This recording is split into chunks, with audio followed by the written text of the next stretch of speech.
those of you.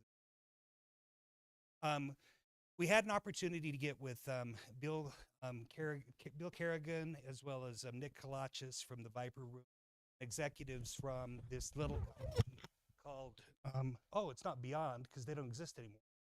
The international version of what they were doing at that time with Time Warner. And at Sundance, at the old Memorial Building, which I had the honor of running for about 16 years, you may know it as Marquee now, we had an interactive lounge as well as a full-on pitch fest. And Bill Kerrigan won with Mafia.com, which it's rumored that was part of what went on James Gandolfini. So it's a collective way to continue going forward in being able to take this from capital to being able to tie into things and that type of thing. Also, Marshall, give credit to what you did in 2016, which many of the people here don't know about, in the film studio. He brought together the gaming industry, he brought together and he brought together capital to be able to see how there could be a cooperative there. Last, going back in time a little bit, in 2014, Clint Betts, now the executive director of Silicon Slopes, had put together Start SLC. And Start SLC had intended on being able to have the same collective that's now occurring with Utah Tech Week coinciding with Sundance. It's 8 years later, but it's actually 10 years later. So collectively, as a state, people that are not in the state and everything else, we can make this reality of a curriculum that's not reading, arithmetic, and writing, and to be able to provide the creative tools that typically kids now learn on YouTube, but with great mentors like those of you in this room going forward. So with this going forward, we have a couple of rules that I put together. It's very simple because we want to maximize the channel time. I'm going to ask a question or a topic of someone on the panel, and then two of the members on the panel are going to give you a minute each response, and then one member from the audience, go ahead and get your hand up, and I believe we have some runners to be able to take care of that so we can have an interactive thing. The way I look at this, probably get in with this incredible group that we have. About 10, 15 quality questions, and we want to be able to balance it out, because when you have this type of talent, you want to be able to give them credit. With that, give up these guys a drum roll. Just put it on your laps here. Give them a drum roll. All right. We'll start with Brian Clifton, who has seen a solid opportunity at this time to invest in Utah's film industry, unlimited growth, where others don't, and we'll explain. Say hello, please. Hello. Hello, everybody. Can everybody hear me? I'm trying to stand up and at least. I started out in the film industry back in 1972 when I was at the University of Utah going to film school there. And it was a pretty small film community. There was probably 10 filmmakers outside of BYU Motion Picture Studio. There was just no one here. As a filmmaker coming out of school, I started by making commercials. We formed a small commercial production company. We made a couple of small industrial films, and I got involved in selling waterbeds. And so in 6 years, I had a kind of a sabbatical in the waterbed business and ended up selling over 10,000 waterbeds. But I learned a lot. I learned how to write commercials. I learned how to sell product, and I realized how important that was. In 1978, as I was coming out of the selling my waterbed business, I met John Earl. John was head of the film commission at that time, and he and Sterling Van Wagen had a film festival, and I took one of the first non-paying jobs for the film festival. At that point, it was it was not the Sundance Film Festival. So I worked with him, and I sold advertising for the film guide. But I met John, and John liked me, and there was a position open at the film commission, and I took a job for a year. During that year, we went to Montreal. John was very involved in looking forward, and Montreal had just started a film incentive fund. We went up there learning what Montreal was doing, the Canadian Film Development Fund was doing to promote film and bring film there. It was money. They were gonna give rebates back. We started the investigation, and John came back and went to the state legislator. And during that period of time, he found out that they weren't going to invest money in a film incentive program. So after about 6 months, I left the Film Commission and started a company because I knew we needed companies. I knew that the only way to build an industry was to have companies that compete with each other. They provide goods and services that interconnect with each other. I'm being told that we're short for time. I envision an industry right now that needs things to grow. We have filmmakers coming out of high school. You've heard about all the high schools now have film programs. To grow, to have an industry potential, you have to have growth. Right now, our growth is capped by the film incentive, which is limited. So we need interesting diversions about how to do it. I believe it's advertising. Advertising is the way of the future. If people are interested, I'd love to talk further with them about that. But we need the tech industry to understand all their new products. They need advertising. Fantastic. Well, I've already screwed up, guys, because all I was going to try to do is get everybody introduced, and I just put you on the spot. And you took one of my questions, but that's okay because I was going to talk about money. Let's go ahead and just go ahead and introduce yourself real quick, and then we'll get into the questions. I'm Nathan Lindsay. I teach animation at BYU. Awesome. We know Jack. Go ahead, Lindsay. I'm Lindsay Hadley, and I am the Director of Client Relations at Capita Financial Network, and I'm a new filmmaker, executive producer, and producer of several films and documentaries. Awesome. Patrick? I'm Patrick Smith. I'm the director of the film program at Utah Tech. I'm the co-executive director of Utah Tech Creative Studios, and then I founded Keo Films, and we make television and commercial work generally. Wonderful. Hi guys, my name's Derek Millis. I'm the production manager for the Utah Film Commission, and I coordinate a film festival in the summer called Fear No Film for the Utah Arts Festival. Wonderful. Mary?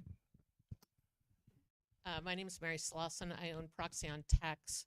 I've been a forensic accountant for 47 years, and I mitigate taxes, but the thing I love is I set up charities, and we hire people from your industry to do the shorts, the sizzles, all of that wonderful stuff for the charities. And I come from the motion picture film business. My family's heavily involved, so I know what you do for a living. And then my dad used to pay me quarters to climb inside of the computer at Hughes to replace the little bulbs. And I upped him to 50 cents. He got very upset, but he couldn't find anybody small enough to get in there and replace the tubes. And I was married to a VP at Microsoft, so I've lived the dog food chain. I understand all three industries very well, and I have a blast doing it. My name is Marshall Moore. I'm the VP of Operations and Marketing at Utah Film Studios in Park City. My wife and I also co-own and co-direct Zion's Indie Film Fest in Orem, which used to be the LDS Film Festival, which we purchased a few years ago. Right on.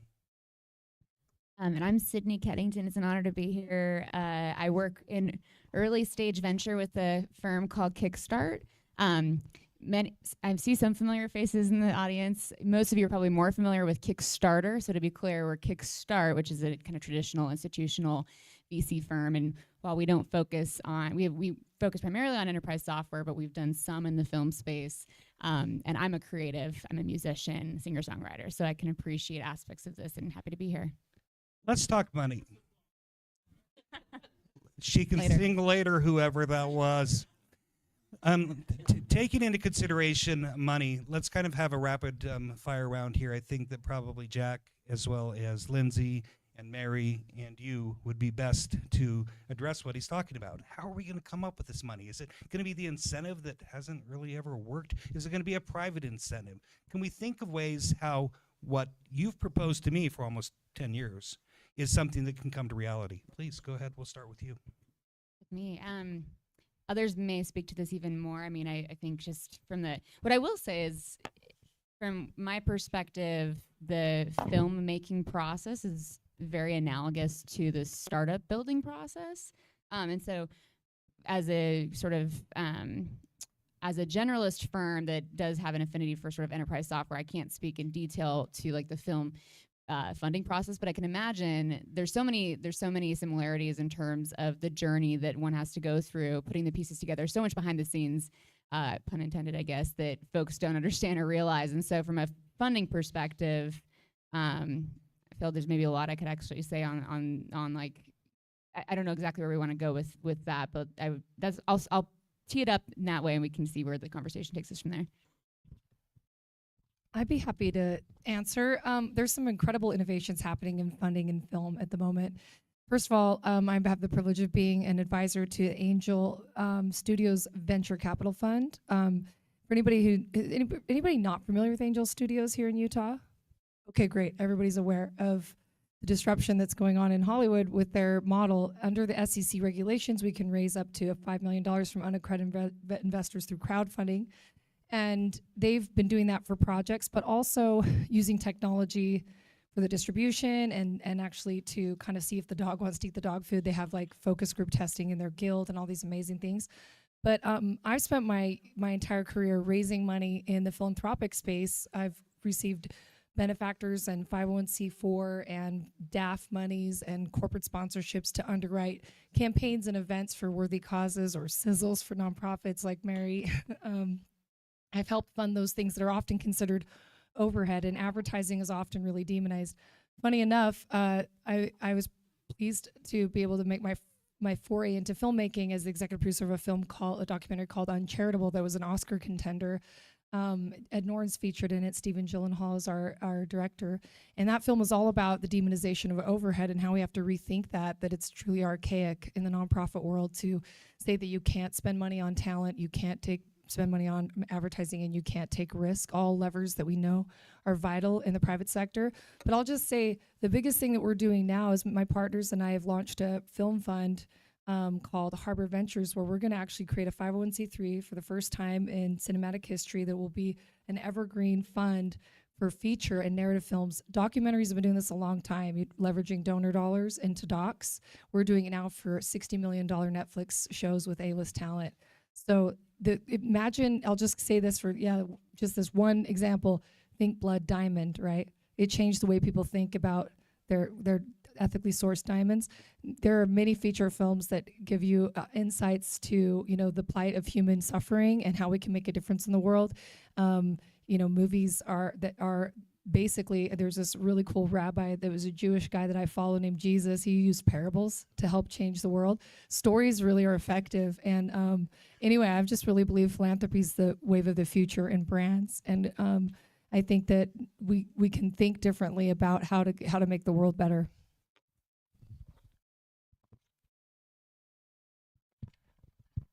I want to talk about piracy. There's this little company called Pixar that has been taking our talent for many, many years. Yes, and other things too. Are we looking at a situation here that's going to be able to let us have more people like you and to be able to build out as the next things happen with AI and anything digital? I mean, talking to that thing I just brought up, is there something we can do so our kids that want to do this type of things, and I'll just use Pixar as the example, and it might work better now because we have remote work and that type of thing, but how can we make more of that? And we've done better than we were about 10 years ago. So I'm going to address you because you're there. Because I'm a pirate. You're not a pirate. Opportunity. That's all we're looking for. As I teach animation, and I was in the industry I've been doing this for 23 years, but working in video games and movies, television, and even working on theme park rides, just looking for opportunities. And so much of the animation industry is about jumping from job to job. And what we've discovered here in Utah is that we're training incredible talent, and all they want is an opportunity. They want a shot to be creative, to continue to be curious, and to make things. And the only thing that Utah is lacking is those companies that can provide them with the jobs to make stuff. It's very interesting. We're an incredible startup state for making things. Video games, they were pretty much invented here. So the idea behind that is we're really good at starting things, but for some reason, we don't get the long-term investment that's going to help sustain the industry here. We've got the talent that lives here and wants to stay here. We just need the opportunities. Are there any other nonprofits on the board, excuse me, non-pirates is what I was trying to say, that'd like to address going in the direction that we can with Nathan? I'm coming to you next, by the way, so no pressure. But is there anybody from a digital standpoint? Patrick? Potentially, yeah. So at Utah Tech, we're doing something very different. So we decided we wanted to try private-public partnership with film production. So yeah, and we had some exciting results in the last 2 years. So we're gonna just keep pumping resources into this thing. But essentially what we're doing is we're telling students whatever anybody's telling you they can teach you in 4 years, we're gonna teach it to you in 2 years. By the time you hit the end of your second year, you will be making industry-level professional content that you can get paid for. And then your last 2 years of college are not sitting in a classroom. You are on sets, professional sets, getting paid for the work that you're doing. And the way that we do that is we built a production company that runs in parallel or kind of in tandem with the program. And it does mostly commercial work, probably 80% commercial work. Then last year, a year and a half ago, we piloted something, and it's kind of where we're going now. And essentially what we did is I'd been in development on a series about 2 years ago. I'm new to Utah, and I came down here. And we brought 16 students to Ireland. We shot a whole season of television. It premiered at Cannes series this past year. It was the first television show to ever premiere there that hadn't already been broadcast on a network. We're in the final stages of that. We have another reality series in development with Discovery right now. And so the idea here is that over the next few years, we're working with private equity partners, and we're developing a slate of revenue generating, content that is actually being broadcast on platforms. So that's kind of where we're at now. And the cool thing about what we're doing to give students the ability to stay in Utah after is once a company comes in, the scariest thing for any financier is being the first in. And you don't have to do that with the way that we work, because every production that comes through that system already has about $250,000 pumped into it from the start, with equipment and in-kind labor and all the studios that we have down there. So essentially that's the idea, is keep it here, bring the money in here, keep producing the work that then goes out. And then the other thing we do is connect students to the local production. So I think we had 7 students on Horizon full-time, and we're gonna keep that going this year as they build that studio down there. So yeah, trying something different just to see what happens. So is it named Dixie Venture Studios? Sorry, that was a No, bad it's Utah joke. Tech now. Is there anyone in the audience that would like to address this issue? Okay, I'm going to move on. We've got the big 5. We've got these amazing backgrounds.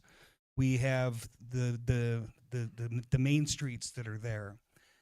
When it comes to what we're talking about in tying into the students, do we have an opportunity where we can basically have Ogden City and be able to superimpose? Besides that, I mean, where are we at with everything that you need to be able to have access to, everything you need for your studio to be able to take care of these scenics and some of the really amazing stories that we've had in the state of Utah? Derek, please. Yeah, I mean, I just want to say that, to start off, our office, the Utah Film Commission, one of the things I think that we do the best is when we're doing everything that we sorry, I get really nervous, and I've been up at Sundance all week, so I have to apologize.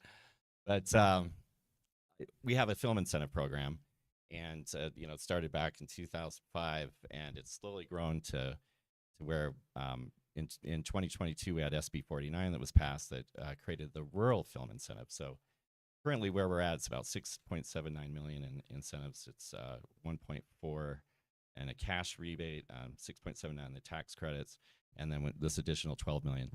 Just to put that in perspective, Arizona's coming online with the $75 million incentive. That goes to 100 million next year and 125 million next year. We lost Yellowstone to Montana when they came on with a $20 million incentive, or a $16 million incentive that's now gone to $20 million. Incentives are the game, to attract projects to the state. We also have the Community Film Incentive Program that's set up to retain projects in the state, because it is important to see our film industry grow. And I'm happy to report that we've seen a lot of there's a lot of filmmakers here in the room. Utah is turnkey when it comes to film. We have a close proximity to California, as Joseph mentioned earlier. We have some of the best crews in the world. We have incredible casting talent here as well. We have all the elements to really succeed. It's those darn film incentives, and if they weren't out there, they're a necessary evil right now because, Canada was the first one to come on with them. And many film production companies and coming up, they utilize these incentives to, the approval of the incentives to finance their film. They use it for gap financing and the like. But, if we didn't have all that, we would, I think we'd be number one, a number one place. So. Well, first of all, I want to thank Joe and team for putting this all together, and please give yourselves a round of applause for being here on a Saturday, showing out today. I am so impressed with everybody that's here, and thank you for being here. So to add to what Derek said, thank you for that, Derek, and what Joe said in his opening about sometimes you're only focusing on the big films that come here, and that's true, and we have to do that to survive. But I remember talking to Treat Williams, who was on the series Everwood, and he said, what you really have to do here in Utah is you have to build the industry from the inside out.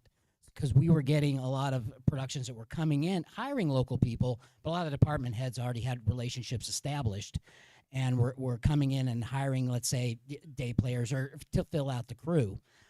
To build the industry from the inside out is kind of what this is all about today. And Derek mentioning the incentive program and how it's underfunded, and we know it is. My statement that I gave yesterday sounded really good when I was sitting at my desk and typing it.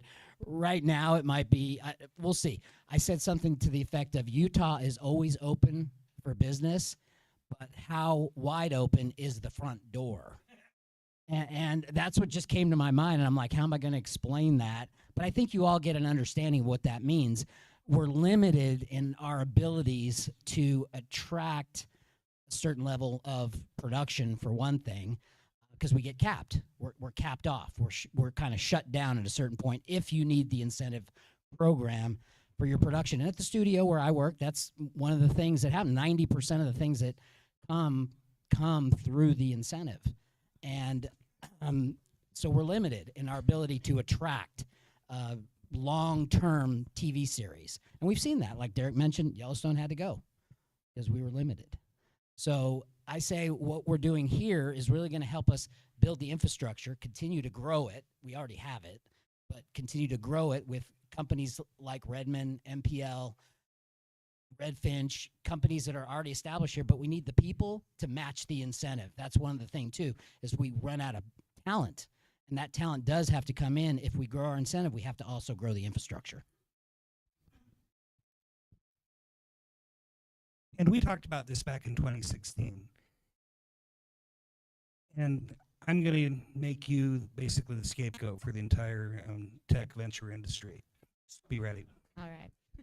Why haven't we seen like what we've seen in Georgia and I believe in South Carolina, where they have like double and triple matching funds that are private to match up with the incentives? Is that? Yeah. The difference is, and this is just me talking, I don't know if anybody shares this opinion with me, is Georgia wanted to build an industry, a film industry.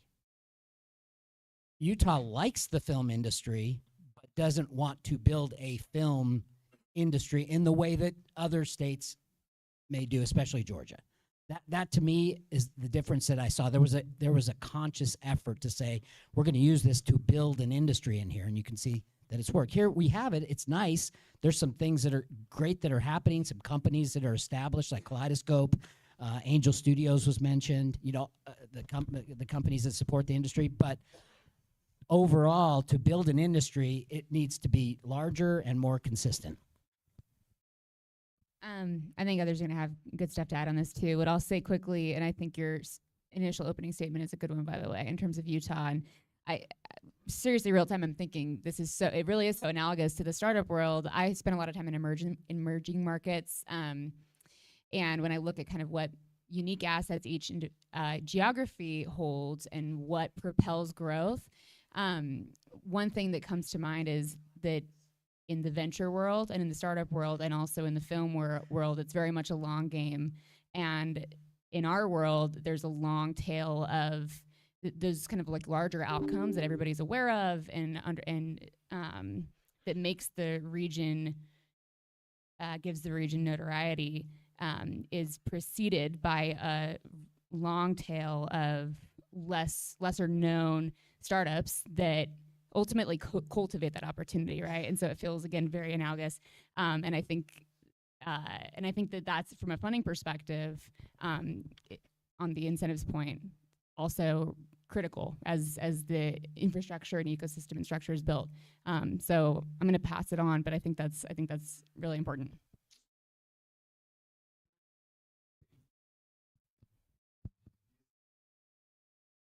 Partners, if we went in as partners to create incubators, so to speak, or independent producers, is that what you're saying, or what? I'm not really tracking with you.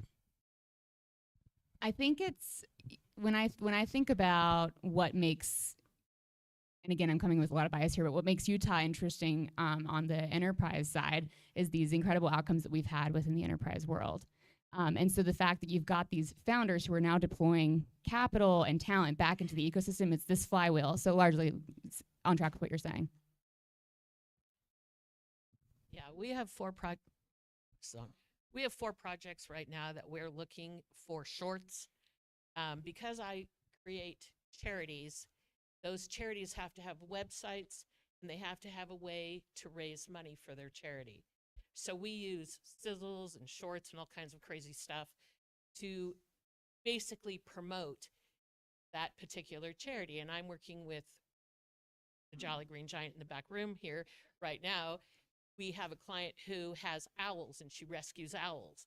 And their team is writing the grants to fund the filming projects that we need for her charity. But this comes up for me on almost a daily basis. I have a guy who puts on a bulletproof vest, goes into Kenya, gets shot at while he vaccinates kids and gives food to villages and digs wells. And he doesn't go in with the American Red Cross or International Red Cross or Doctors Without Borders because it's too dangerous. They won't go there. But he does with his team. So we need somebody to do the short for him. I can just go on. I got a guy who does, he's opening his 127th school in Kenya. And they teach computer science to these kids, and then they bring them over and get them scholarships in U.S. colleges doing this. But these projects for me come up all the time, and the reason I care about them is for the new filmmaker, it gives them something on their resume. And that's what I care about is, we don't have to go hunting for all kinds of corporate money, although I have had several corporations come together and do a short for a particular charity. But we want to have these people build a biography, a bio, so that then when they go for serious money, they can show product and how good they are. And we do high school kids, teams. They don't get paid hardly anything, but we give them something on their biography. But we also do college. We do people out. We do stuff in the sound effects, and that's probably because of my family. If you know who Doug Grindstaff was, he created the sound for Star Trek of the door closing. We can all hear that sound. And my mother-in-law was the head sound engineer for Todd AO. So I have a passion for people who want to be in sound, not just in film. What does AI sound like? We know what it does, but what does it sound like? Let's give it a sound, something that's identifiable. And I have charities that are in the cultural arts. I have people who are in the ballet in Salt Lake. Why, I don't know, but they can't get off the ground. But I have every walk of life, every kind of charity, and we set them up really fast. It doesn't take 6 months for a charity. We do them in under 7 days. You're in a position where you can have a procedural approach here, from high school to being able to be involved in a small house, a large house, and that type of thing. Correct. And you're not looking for the money, you've got it. You're looking for the talent to implement it. Right, and we're also looking for the grant writing because these projects are funded by grants to charitable organizations. Sorry to interrupt you. I'll do it again. Brian, talk to this with what you've been trying to pull off and have been pulling off. I've been working with filmmakers for years. People come to us, want equipment. So I've heard every story in the world. I've helped them all in ways that I can in my own particular resources, the equipment side. There's a huge industry here, but it only works about 50% of the time. 50% of the time, everybody in this industry is sitting at home waiting for a phone call to come to work, and it gets worse and worse. I mean, the people, when we lost Yellowstone, everybody in our neck of the woods went to Montana.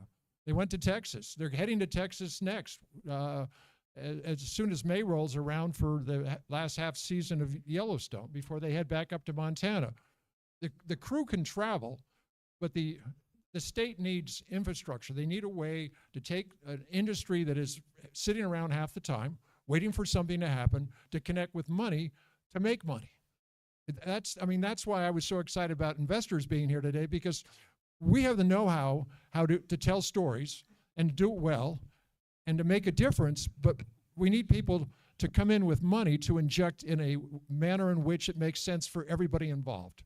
Selling products is one way to do that, but that's the nexus that I'm hoping to see happen today, which is that people figure out how to turn an unutilized resource that's here waiting for work to find the work to connect. And I think the connection is hopefully what we're all talking about today. Absolutely.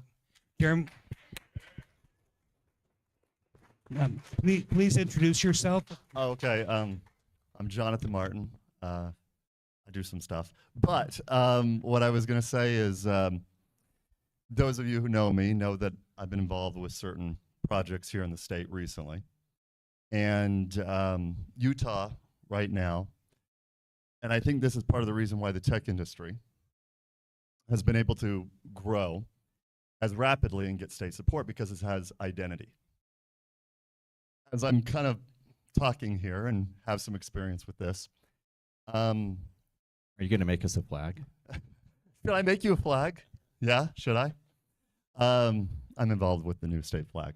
And so, but Utah right now is creating a new identity through the state flag. And now we have professional sports teams, right? Through somebody involved with tech. Now, why do sports teams have such strong identity? Because they have identity. You have the A's, you have maybe an NHL team coming.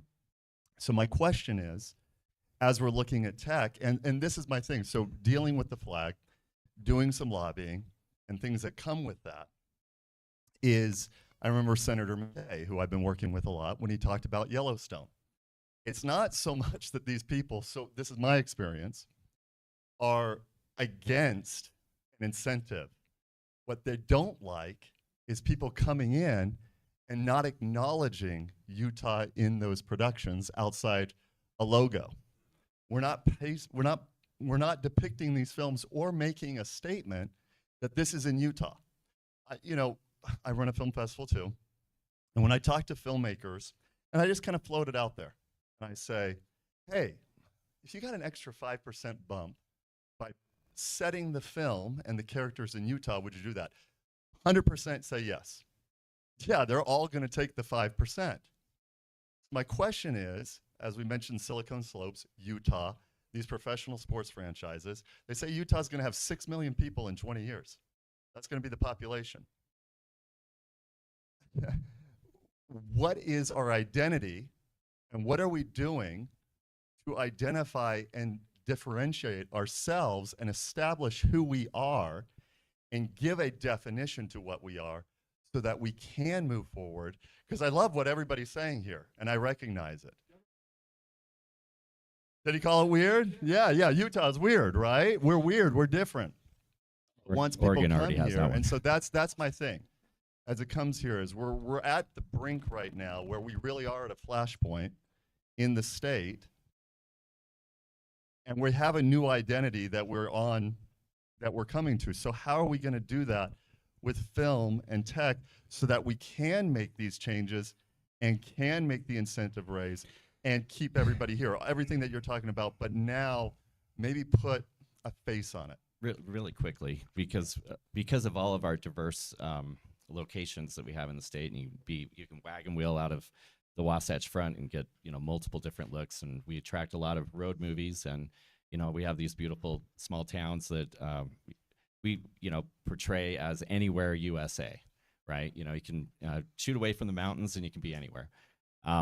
But we have suggested to projects in the past when we're working with them in the incentive program, and when they haven't named a place already, and we've had some success of calling the setting Utah or Salt Lake or Ogden, and you're right, because one of the benefits of this is film tourism, and I'd encourage everyone to go to our website, film.utah.gov. We one of the brands that we have out there is Utah, America's Film Set. It's also part of the 100 years, which we are celebrating this year with up at the Capitol. There's a really great exhibit on the 4th floor. You should check that out as well. It's the 50th year of our office.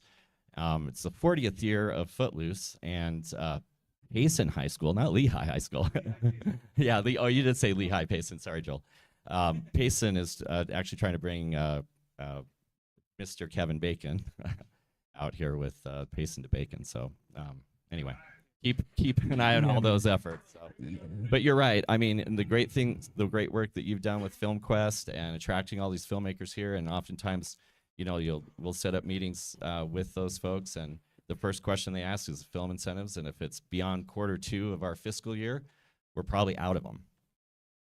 Well, go ahead. So I was the location manager on Touched by an Angel for 8 seasons, about 180 episodes worth. And one of the reasons they chose Utah was because we can look like everywhere. They didn't write every single episode for Utah, although at times there were episodes that took place in Utah, but not every time. You can't do it all the time, because that way you take away the creativity of whose vision it is.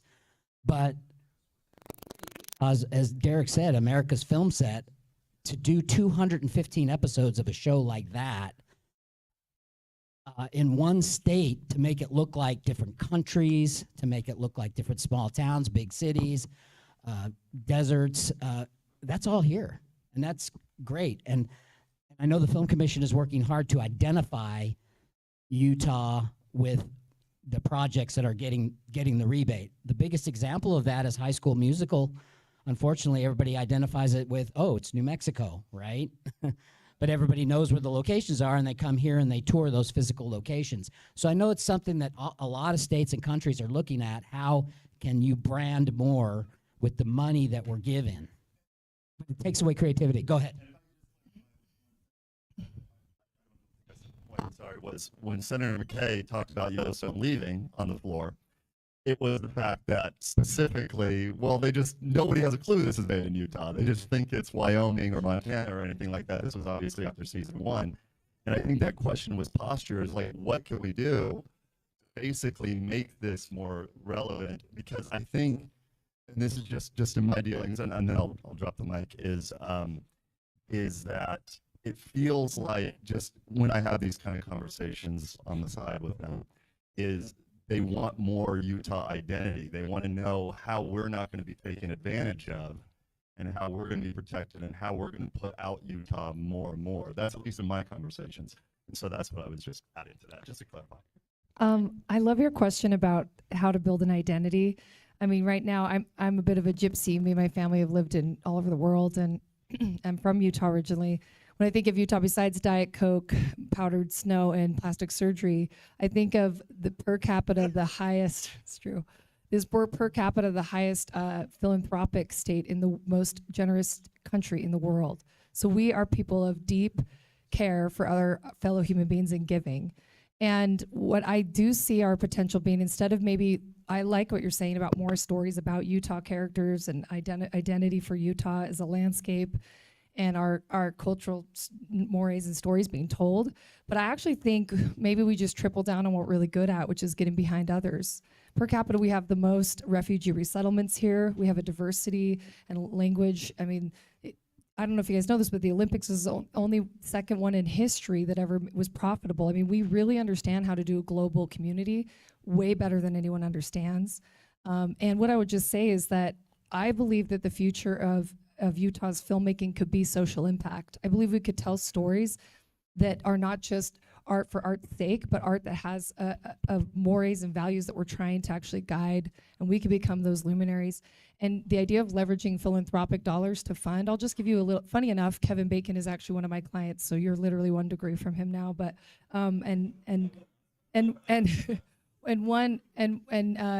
keep this on the deal, but I'm helping out with some things behind the scenes about Payson. So, but I'll just say that,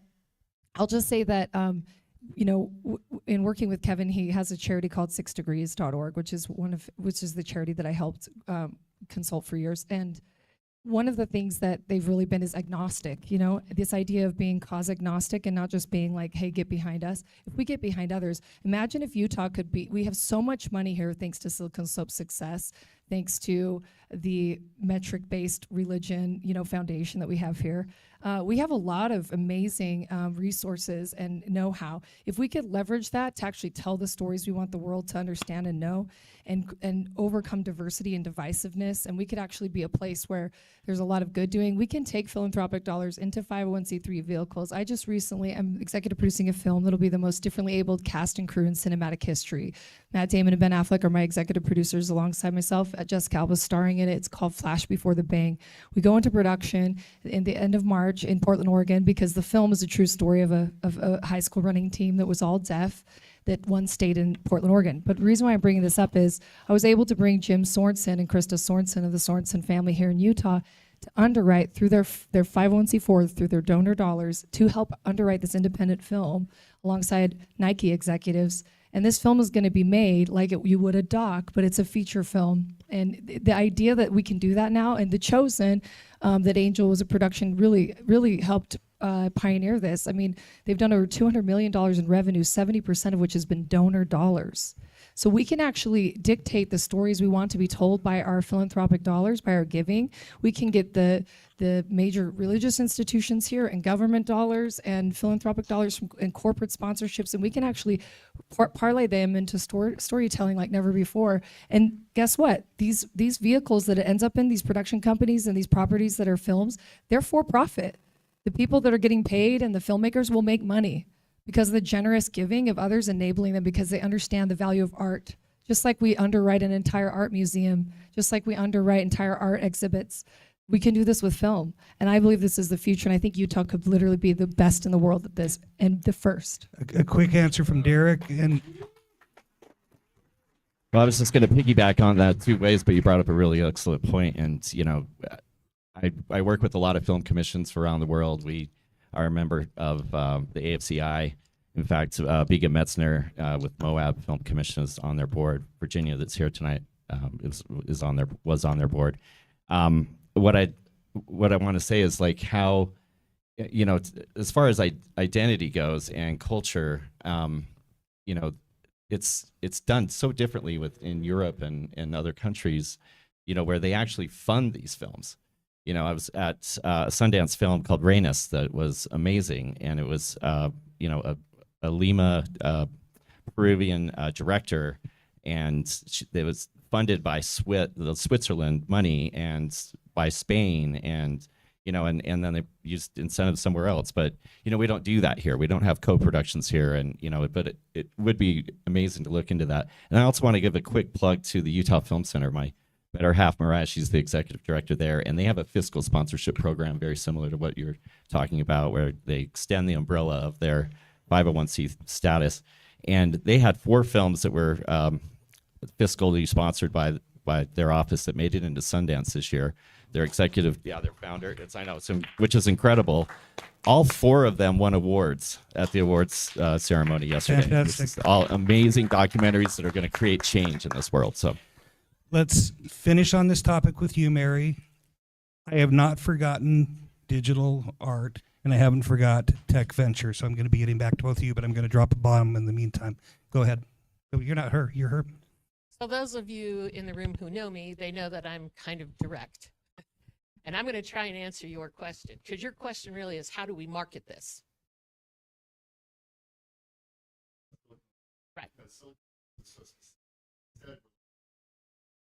Right, forget that. So here's the deal. Microsoft has one word. Angel has one word. Sundance has one word. Hollywood has one word. You need one word. That one word has to be able to have the resources of all of these different organizations so that they can call and say, hey, I need this, or I need this, or I need this. And you have to have one central gig so that if somebody wants to come to Utah to do a film, whatever kind of film, they have one word that they have to remember, one phone call that they have to make, and you guys are not doing that. I mean, I've been sitting here for an hour and a half, and I've probably heard of 100 different organizations, which just makes your head swim, okay? You need one group, one guy, hopefully not evil. Yeah, one group. To hunt down resources, whatever the resource is, and also to hang on to your talent, you know, and that's not what's happening here. I can tell you, I will tell you at Microsoft, the extent that they go to hang on to talent. Gates hired a guy who decided he wanted to live at the beach. He didn't want to work for Gates in the middle of Seattle. So Gates brought in tons of sand, heated his floor, and floated aquariums over the guy's head so that he could be at the beach. Okay? You guys don't have that mentality yet.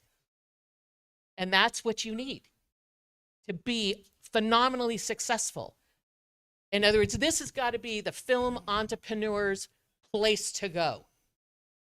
Well, That's yeah. right. No, I think you make a valuable point there. And there's been, you know, there are multiple organizations. We have, you know, the Utah Film Center is a nonprofit. We have the Salt Lake Film Society, which a quick plug for them.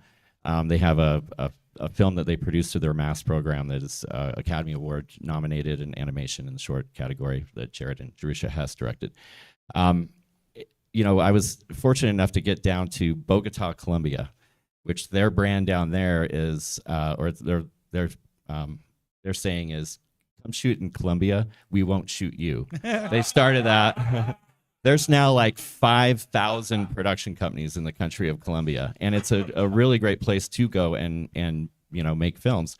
And they had the Cinemateca that was a combination of all these organizations. So, you know, it was part studio. It was on the distribution side too. It had multiple theaters. It was a film lovers place. It was Spy Hop. It was MAST. It was Salt Lake Film Society. It was the Utah Film Center, all in one building. I'll say to all of you at this panel right now, I'll find a really cool venue. We'll get another audience and we'll carry this on. But I've got to bring up something that I think we all have to think about, regardless of our feelings about it. I have my children's friends that are very much binary. And I saw what happened in Georgia and in North Carolina with the All-Star Games, with issues that were unacceptable to organizations that may be different than ours. Is there anyone in the panel that want to address the potential ramifications of the bathroom bill? Because it's real. Yeah, who wants to touch that?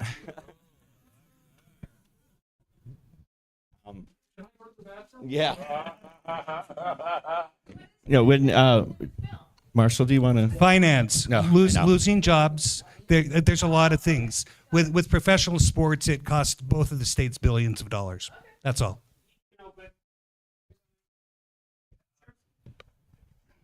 Hello. I like this. My name is Galen Nebaker. I'm the owner of NebTech. We provide video system DIT services, and we manufacture motion picture equipment that we sell all over the world. Worked on projects in lots of places, and they're in other states, all the big ones. So all the big ones. So you talk about the bathroom bill, right? So what happened in Georgia with the bathroom bill is that you had big organizations making big multi-million-dollar, multi-billion-dollar projects there, and they've threatened to pull out, right? Or they did take action. In the case of the All-Star Game, that sort of thing, they took action on that, and they were there and they had the money to do it.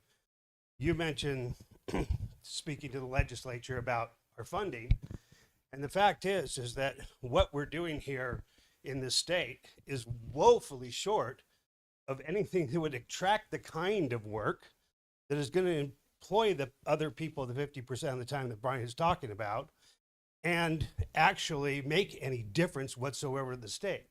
If you want to do something to show off Utah, bring in some multi-million-dollar films, get the film incentive up to where it actually brings in somebody who can make a political statement about this bathroom bill.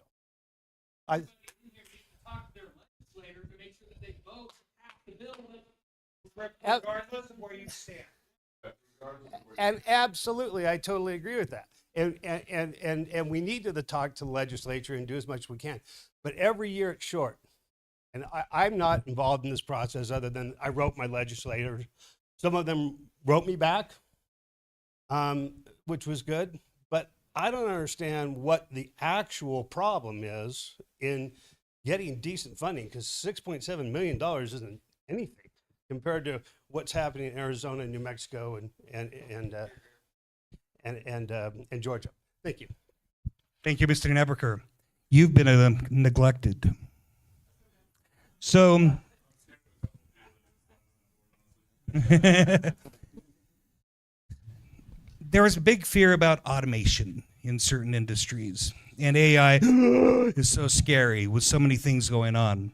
But in what you're doing, are they ever going to be able to, they being the machine learning folks and stuff like that, are they ever going to be able to take on the creativity that is needed for what you do? What are your thoughts about the future of digital media in your world?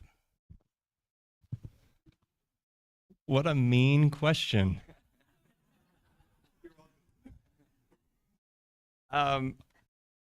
I feel like I had just became the voice for millions of artists around the world.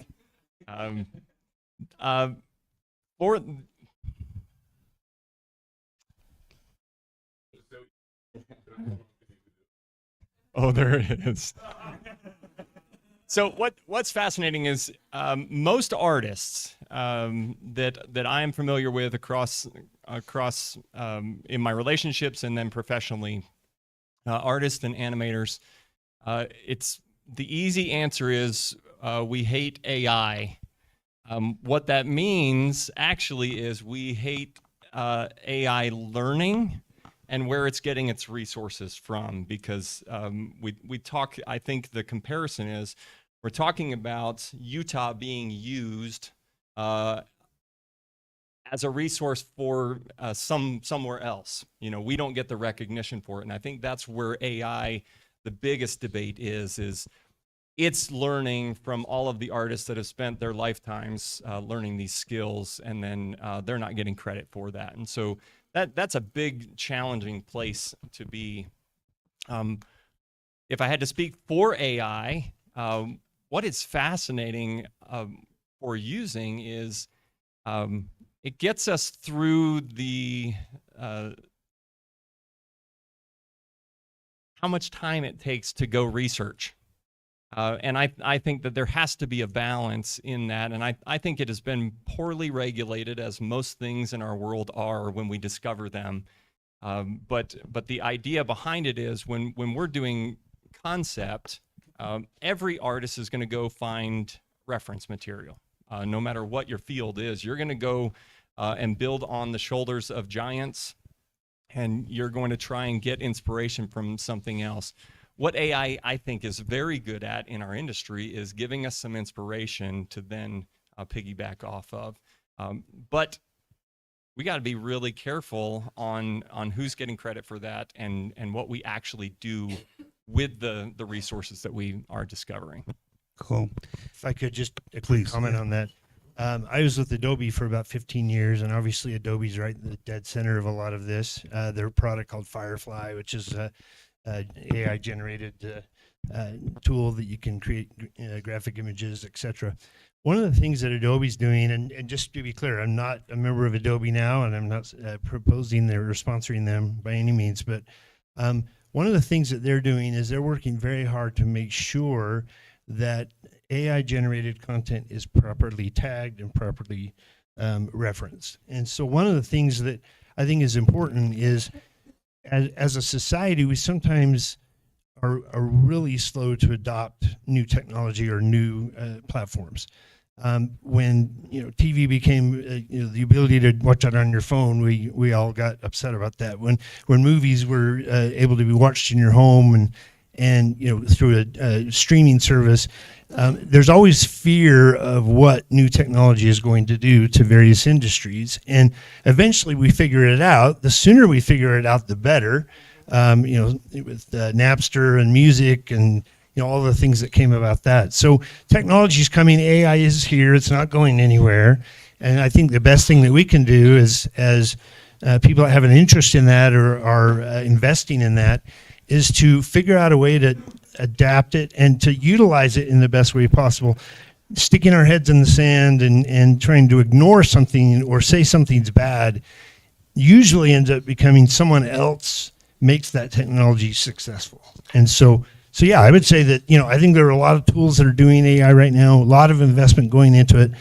It's not the end of the universe. Yeah. It's scary, but it's like any other technology. Once we figure out what it is, how we can utilize it, for a lot of people, AI technology for images and graphics and that could be a blessing because they can do all the dumb stuff using AI, and they can focus on the things that they're really excited about. And so these firms that are kind of buried under the request of creating artwork can do it through AI, and then they can focus on the more advanced things that AI currently has no idea how to do.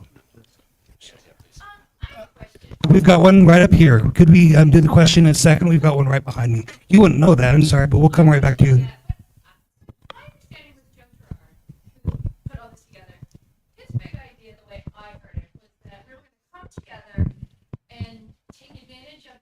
Amazing Silicon Valley market opportunity. They should shoot here, toss in some students, give them all kinds of opportunity education.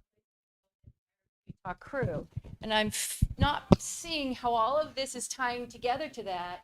It's all very interesting, but I feel like I'm missing something. As a matter of fact, the chair that's on the end there is for Joseph, so he could address the issue that from each of the different things that we've talked about today and what we started the conversation with could be finished with what we're doing from an education standpoint. You may know nothing about me, but the last 18 years I've been working with the governor's office of pathways, and I've been involved in a lot of rural type of information. I'm completely empathetic and agree with what you're talking about. I think that was the intention all along. It's just, it takes a political movement to get people behind it. And so I think a lot of the subjects that each one of these amazing individuals on stage, and you as well, I mean, Mary hit it on spot on. Like, we need an association for film if we're going to attract film to tell a story. And there are great stories to be told in Utah, like unbelievable. I mean, not just the history of how we came to the West, but if you think about it, in the Western United States, there's more land available, government land available, for people to go out and literally stake their claim. My family does it all the time in the Western Desert. The government is looking for operators. The operators create profit right below your feet. What happens is when you stake a claim, you pull a mineral out of the ground, you send the claim up to the University of Utah, and then you can own it for 11 years under a trust. And they're literally just looking for operators. Then that money that's there, like you think about Rio Tinto and the stuff in the West Desert, that becomes millions and billions of dollars that the people all need to operate and then come together as a unity and literally create future films to tell our own stories of our own history, our ancestries, and literally turn the apocalypse. How we got to Utah was a crazy story. How we sent our family members to march west. And for the Mormon battalions, how polygamy came together is a crazy story. Polygamy came together because women could not own land.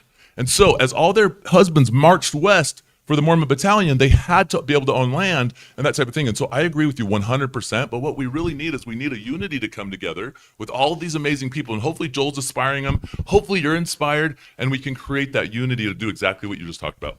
Thank you. Go ahead, please. My question will be much more local. So my question is the following. So my background is tech. I've been in AI for 20 years, and right now CEO of an AI and healthcare company. And to your point, in healthcare, for example, there was a lot of conversation that AI is going to replace doctors. No, it will never happen, because we as humans are much better than AI in certain things. But AI does help to augment certain things. So my question, I have two questions. One of them is, how can people like me, AI folks, help your industry? But more importantly, how can somebody like me, who's just a startup CEO, help Utah film industry on a personal level?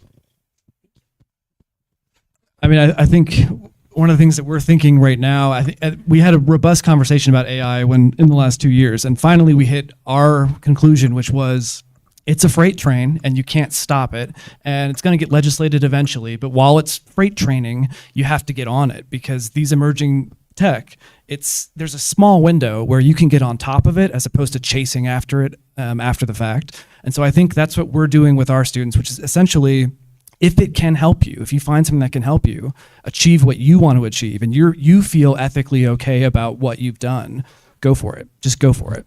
We'll sort it out as we go.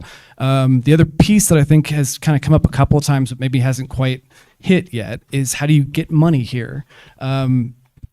If you spent any time trying to get something financed in this industry, especially in LA, risk aversion is, you can't avoid it. It's all about not taking a risk. That's why we see the same things over and over again. But when you're trying to get something percolating in a place that doesn't quite have the roots yet, I think you have to look at what is selling and make sure that people aren't taking a risk when they're putting money into what we're doing. I know we want to take creative risks, but at first, I mean, you go to every market around the world during the year, there's 3 things right now that sell like hotcakes. And if we're only making those for the next 3 years, I know that sounds boring, but then maybe things stick here, and then people see that sticking here. And it's, right now it's kids content, it's true crime docs, and it's dirty jobs. It's Duck Dynasty and stuff like that. I mean, it's like, you can make money on this stuff quickly. So I don't know, some part of me, I know that sounds really creatively uninspiring, but it kind of feels like maybe we have to do that for 5 years and get things flowing here, and then we'll get what we want. In terms of AI, I think it's so easy to create these bots now, so I think we're already playing with AI producing bots that can kind of do a breakdown for you or check your breakdown, and you can make that yourself now on ChatGPT. So I don't know, productivity things in film, I think we would jump at here if it came up. I don't know if that's what you're creating, but Jack, let's Yep. Jack, we'll have you go, and then we're going to have Joe join us, and that'll be our final question, which will be a committee question of the panel only. Thank you. Yeah, I guess what I would say is that, we talk about the Silicon Slopes and how it started back in, the early 90s when We're Perfect and Novell went down and there were thousands of people without jobs. It was like one of those white dandelions where you blow the seeds and they go everywhere. And that's where a lot of the Silicon Slopes roots started. The interesting thing is sometimes when we think of Silicon Slopes, we think of the huge names, the Ryan Smiths, the Josh James, the ones that have really made these large substantive companies. What I found, and one of the things we're trying to do with Connect, is there is a whole secondary level of people that have done very well in the Silicon Slopes arena, that have money to invest. They're skittish, they're risk averse, but there are a lot of people out there that are looking for good companies to invest in. And if we give them the ability to evaluate those and kind of highlight those, they'll invest. And so it won't be the multi-billion dollar checks, but it will be lots of smaller checks from these people that have done very well, want to give back, want to pay it forward. And so I think there's a whole subculture of people that are looking for those kinds of things, and somehow we got to capture their imagination and help them understand that a $10,000 investment or a $50,000 investment in the right way can really have an impact in film, but also just Utah in general. Yeah. So I think there's a lot that can be done there. Okay, we're going to be getting some networking here in a bit. This will be the final question. I've asked Joe to come up. He put all of this together. We'd like to be able to address the education piece and the cooperation. So I'd like to show your vision of how this could be executed, what you see that's needed, and see this as your personal resource group. And from your questions, let's have each of you close, going down the line. And then we've got a great opportunity to be able to network with the rest of the things. You guys have been great. Everybody in the audience has been great. But at the end of the day, let's see what this guy wants to do. It's pretty cool. Okay, so everything that's been talked about actually is important in that I've committed, and several other people, and a lot of our fellow filmmakers have committed to help me as mentors to go into schools and teach kids who are interested in how to make films. We've had a lot of success with the kids we've worked with. There's a side thing to this. We go into a school and involve hundreds of kids. They're kids who will never be in the film industry, but are falling between the cracks. They're not involved with other organizations in the school, and they don't really have an identity. And they get on one of these sets, and suddenly they're in a family. And it's an incredible opportunity for them. So it's a social issue too. That this girl I talked about, 14 years old, that wrote and directed her first film. She's in journalism. She's not in film right now. She's in an Ivy League school. And she had me write some letters to some of the schools that were asking for her, and they actually contacted me, and we listed all the things that she did technically in film. And they said, kids actually do that in high school? I mean, the writing, the collaboration, all the adult things they have to do. So we dug in this last year, and a lot of the schools we worked with, we had kids on sets, professional sets as interns. We had kids shadowing professional directors. And I had this thought as I'm seeing the success in kids having these wonderful opportunities. I'm thinking, what if they graduate and there's no industry for them here? They're either going to bolt or they're going to sell shoes. I don't know. They're going to change their minds. So everything we're talking about is the other end of what I'm doing, and that is providing something for these kids when they get out of school who are fired up and extremely talented. We have kids that have done several films by the time they graduate from high school. So they pop into the universities or they step onto a set. They already know what they want to do. Do we have something to offer them to carry them the rest of the way? That's my question. I'll just quickly say, I think that empowering the next generation with tools and resources is everything. And when I look at, these kids that you're referring to, many of them hopefully will go on to produce incredible films, become, who knows where they'll wind up, whether it's in politics, as a capital allocator. One of the things that really stands out for me in this conversation is the importance of alignment and one thing that Lindsay hit on that I think is so critical, whether it's philanthropic funding or whatever the case might be, what makes Utah as a geography unique? And I think that's really where we need to start, is understanding and identifying what those unique assets are, and then identifying the individuals with influence from a position of influence who care, right? Like who give a damn about what is being done, who can then influence the kind of trajectory in the future. So to me, it's like really about, honestly, I think empowering the next generation in a number of ways, propelling them forward, and then finding alignment and industry unique, because it's not going to be Hollywood. It shouldn't be Hollywood. We don't want it to be Hollywood, right? It's different. So that's what I'd say.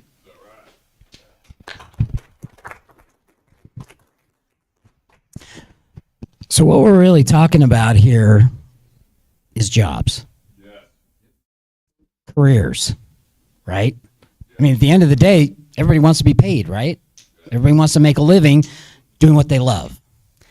The rebate program will only take that so far right now, and may never get to the point where, you're not stop and start, like Brian was saying, with 50% of the workforce working. So what I'm hearing today has encouraged me that we don't necessarily need to always rely on the rebate program, and that we can, amongst our things, creatively make movies, documentaries, music, whatever it is, can happen, like I said earlier, within here. It doesn't have to come from out there somewhere. It's nice to have out there come here and create jobs and pay a lot of money, and that's great. And that is part of the ecosystem that exists here.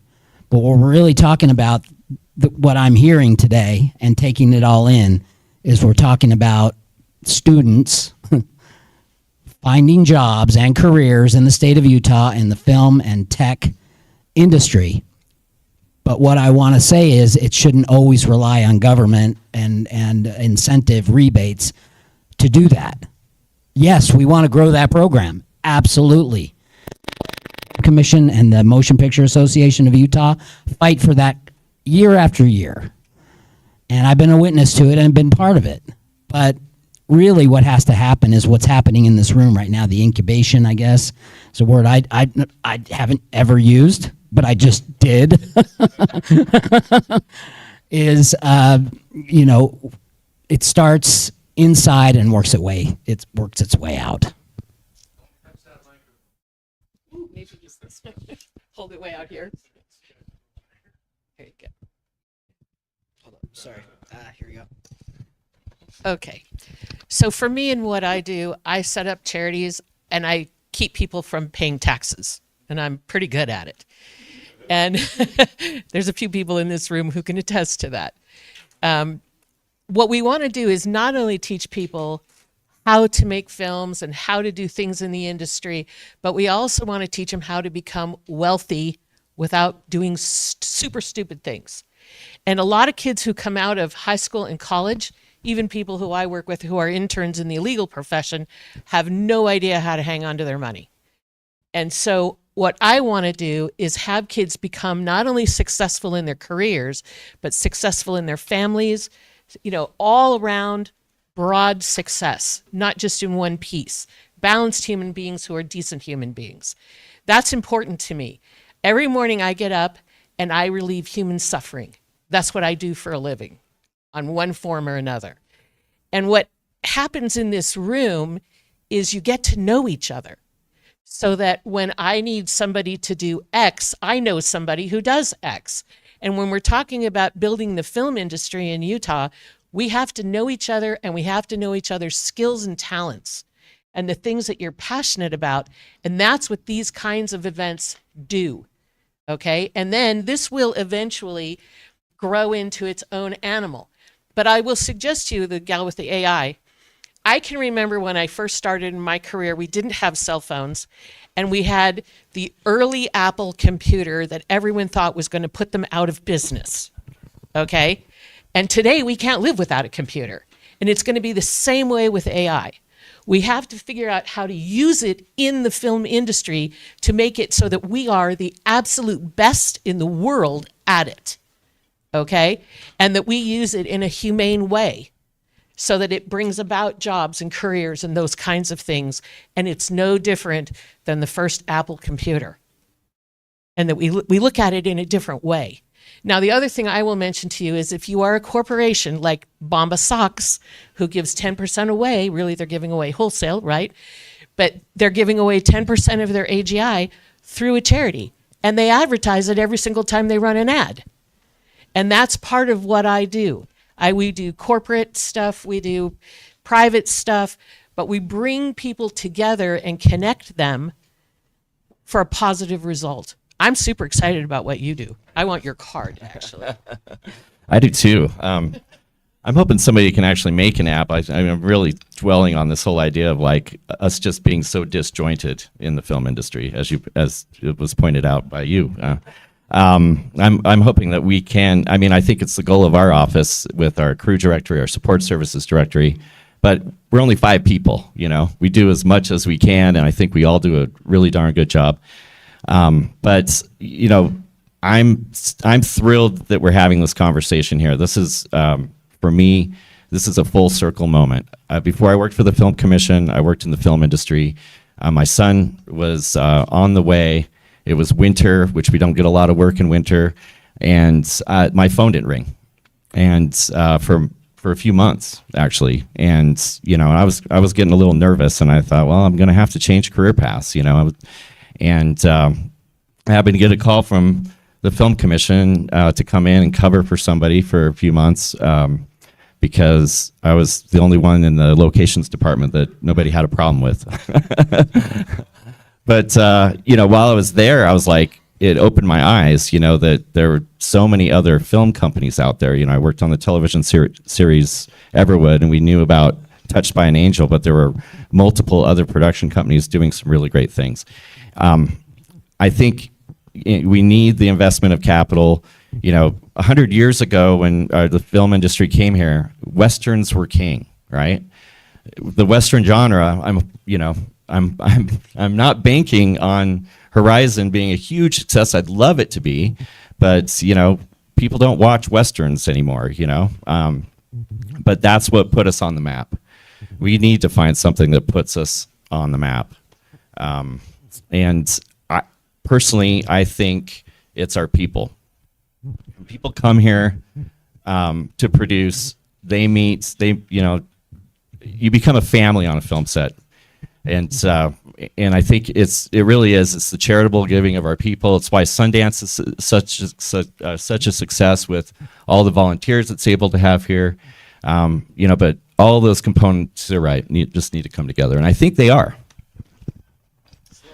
Yeah, I would say, first of all, Joe, if you don't know Joe, I'm sure most of you do, but there's like some part of him that won't stop pushing this, and like he will find a way of getting this next generation of Utahans, what do you call them here? Utahans, sorry, into the film industry. And yeah, I just appreciate your persistence with us down there, so thank you for that. For us, I think two things come to mind in terms of retention when it comes to talent here. When we started this new version down at Utah Tech, I think we had 33 film students in the program. 3 years later, we have 180, and it's growing very, very fast. So we don't have enough faculty every year, so we're about 2 faculty behind every year as we move forward. And the reason that has happened, I think, is because, and right now they won't leave St. George. They graduate, they stay, and the reason that's happening is because they formed a community on these sets. They found this family.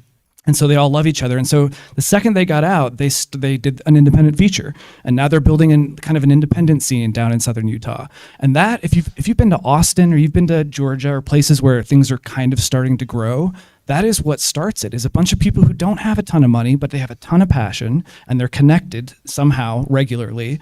And so I think that's the big thing. We have to have a community. People can't keep leaving or else everyone will leave. And then the other thing is, how do we get talent here? Not just productions, but talent. And so one of our ideas at the university is we can bring in a guest lecturer or a visiting professional, visiting artist, essentially, and they can come for a whole semester, and they can make their feature through our program. So they can bring some finances. We can get private financing coming from somewhere else, and then the university will put the rest of it in, and that's a way for them to get stuff made. So if we can find scenarios where people want to come here because we're helping them, I think that could happen very quickly. What you said about creative financing, nonprofits, universities, there's so many creative ways to pump money into those without it being like a traditional investment and still make money back, and we have to start exploring that. So yeah, I guess. Thank you. I would just say for youth, I've got 3 little kids. They were here. It looks like they found our conversation less than entertaining, and they've gone out in the halls. But I think making it relevant for them. So I think the biggest thing is, using the technology of their generation, their vernacular, and their relevance. I see this gentleman over here. You have a Homestead beanie. So Homestead is one of the projects through Angel Studios. The creator's one of my best friends. I'm actually living at the Homestead home right now, 70,000 square foot compound. I just moved back from Hawaii and trying to find my own place in Utah again. And I'll just kind of give them as a case study to show you how they're disrupting using the technology of our generation. Besides using the Angel model, through the crowdfunding and the feedback loop of basically a focus group of the guild, and then the distribution, which is the most genius thing. I mean, basically, the Angel guys, the Harmon brothers, are essentially tech brothers that now are applying tech to film. And so, yes, they have a mission of amplifying light, which resonates with my life and what I want to be a part of, but it's also the fact that they're just applying A/B testing and traditional marketing that we've seen forever working in advertising that's not being used. Hollywood is so behind on this. So they throw marketing like spaghetti against the wall, sponsoring McDonald's Happy Meals and billboards. And today you can be so laser focused in the advertising. And the cool part is because they have the crowdfunding process and the feedback loop of this focus grouping through their platform, they then can see through heat maps how to do distribution. That's why The Sound of Freedom outperformed Mission Impossible and Indiana Jones in opening weekend of 4th of July, is because they actually didn't waste a single dollar. For every dollar, there was like a 5x ROI. Nobody else in Hollywood is doing that. So I would just say what they're doing at Homestead that's so disruptive that I'm so proud of is they're taking technology and they're building basically the magnolia of home prepping and self-reliance. So you're going to see a movie come out in just a few months, a feature. It's a post-apocalyptic film that has some really unique feminine gaze on the story. And if you were to give the film a tagline, it would be like, relationship is the new survival skill. Okay, so it's like it's about stuff that's in the zeitgeist right now in culture, us and them. What if you only had limited amounts of food? What would you do? And it's agnostic and fairly open in its prescription, but it's just like definitely something infused with faith and hope and humanity. But what's neat about it is they're going to release this film, and then a TV series is going to come off the back of that. And I think that's only ever happened in cinematic history with Buffy the Vampire Slayer. But this idea that a feature film will come out and then the same exact, actors will be in the series, and then we're releasing a live unscripted series that is going to actually be like a QVC for all the products that you saw that are innately used, whether it's like, regenerative agriculture techniques or, training for, firearms or whatever it is, food storage or whatever, all the survival stuff that Utah is like, I'm not necessarily proud of that, but is hyper fit for. So when somebody said, go with what's working, and you said there's not really a household brand, there is. It's called Angel. It's already arrived. The whole world knows about it. And I would just say, if I was somebody in film, and I'm thinking of stuff that's going to go on that bandwagon. That rocket ship has already left. So if you're making stuff that tends to be more leftist, which, like, by the way, I'm a political moderate, full disclosure, like complete political moderate, but get on the bandwagon. The Hollywood world has ignored the red states and the half of the country for the last decades, and they're paying for it. I put a proposal into it for a TV series to Netflix recently for a TV series with the biggest names in Hollywood. Literally, it was undeniable, the actors, and they were like, ugh, it might be too woke. Finally, Netflix is going, it's hurting our bank account. So guess what? Like, this has happened, and I just say triple down on what's working. Like, keep our eyes open, be abreast to what's going on, and there's an entire ecosystem where we can actually create commerce through tech. Imagine you watching a show, in the middle of it, you can be like, just touch your screen, and suddenly you can put in your shopping cart the thing you just saw used. And I'm not talking about like, hey, Coca-Cola. I'm saying like user-friendly exchanges. This is powerful. So this is coming. Talk about AI and tech. I mean, start seeing what's already happening, because it's arrived, you guys. Yeah, so there are two types of individuals that are very, very similar, filmmakers and entrepreneurs. And the reason I say that is because they're both insane. Why would anyone want to work in a role or in an industry that the odds of being successful are so small that you can almost not even see them, right? And so one of the things that we found in this community from a startup perspective is the only way those small companies be successful is because of the community around them, right? So one of the things at Connect that we do is that mentor community that I was talking about before. For a new entrepreneur or a new filmmaker, the only way they're going to be successful is by being able to go to a resource that has been there, has done that, has advice, and is willing to give it to them as part of just being a part of a community. People, businesses that are on their own or in films that are trying to be created on their own never happen. They just don't. And there's all these amazing ideas and creative thoughts around what kind of movies we can build and that. A lot of entrepreneurs have these amazing ideas for businesses, but without a community around them to nurture that and to help them, not only with investment dollars, but with just knowledge and practical experience. Those are the kind of things that make a 1% success rate into 2% or 3%. And there are so many people that want to do that. We just got to figure out ways to create those communities and make it easier for these people that are starting something for the first time on their own and being able to have success. And so I think that's a big part of what's going to help the film industry in Utah. And it's certainly something that we're trying to do to help the entrepreneurial community in Utah. And so I'm so grateful to be a part of it and to be here as well. Thank you. Thanks for the room. Before Nathan, Before he speaks, this is a student that came out of his program, actually both programs, the animation and the live action. He wrote and directed his film, which will be screening at the Zion's Independent Film Festival. So go watch it. And he was the editor for their latest animation short, which is up for an Emmy. So here's an example of success in student programs.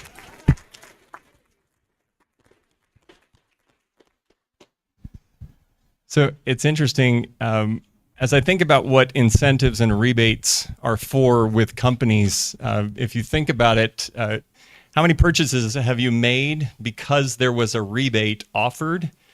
But recognize that companies are really, really smart, and they are banking on successfully that most people are not going to turn that rebate in and get the $100 that they thought that they were going to save.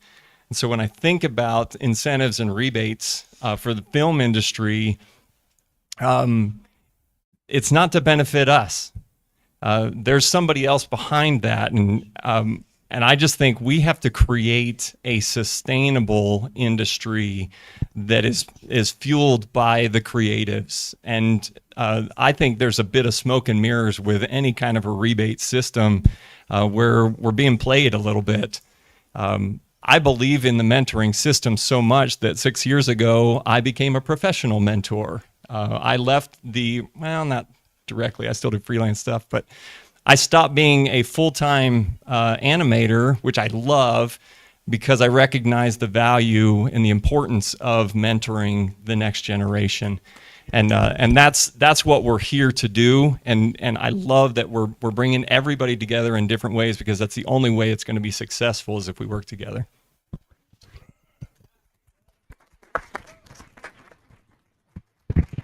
I'm sorry. I originally started up. I thought I had 8 minutes, and I was supposed to get it all out at the beginning. But when I started back in '72, like I say, there was very few people in the room.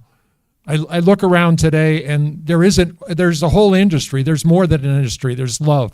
There's a community. There's all the organizations that are world class. Spy Hop, Utah Film Center, Utah Film Society. All of the organizations the film festivals that have grown up. It doesn't happen in a community where something special isn't happening. I woke up this morning and I was sitting having coffee, and all of a sudden I got a phone call. A guy named Ben Smallbone called me and said, "Listen, I want to drop off some camera equipment." And it turns out to be it's for this wonderful show that we got involved with this fall. But Ben told me the story about what had happened. They were 2 weeks away from leaving for Australia to shoot there because they couldn't get their exemption here. They got their exemption at the last minute, and they shot here. And it was a period of time in the film industry, from my point of view, as an equipment person, where there was nothing happening, and there was no chance it was going to happen, and everyone was going home. They were disgusted with the lack of the strike being solved, and so no one was shooting. And all over the United States, film industry members were doing nothing. And I looked around, and we were doing 5 or 6 small movies. There was an average of almost nothing coming in the door on these movies, but people were out there making movies.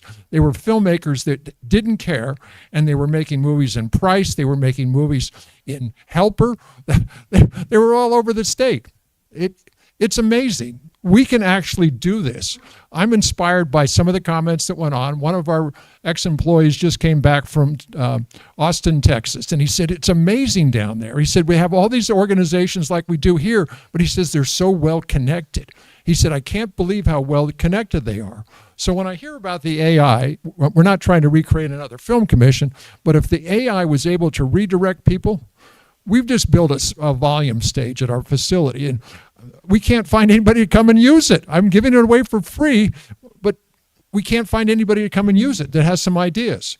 I'm sitting here at the same point kind of wondering how we're going to do this, but we have a whole lot of people, I think, that are focused on it today. I'm inspired that there are people here from the financial end. I think the tech support people, but listening to the potential for what you talked about, which was the tech that comes with trying to sell people products while you're seeing a movie.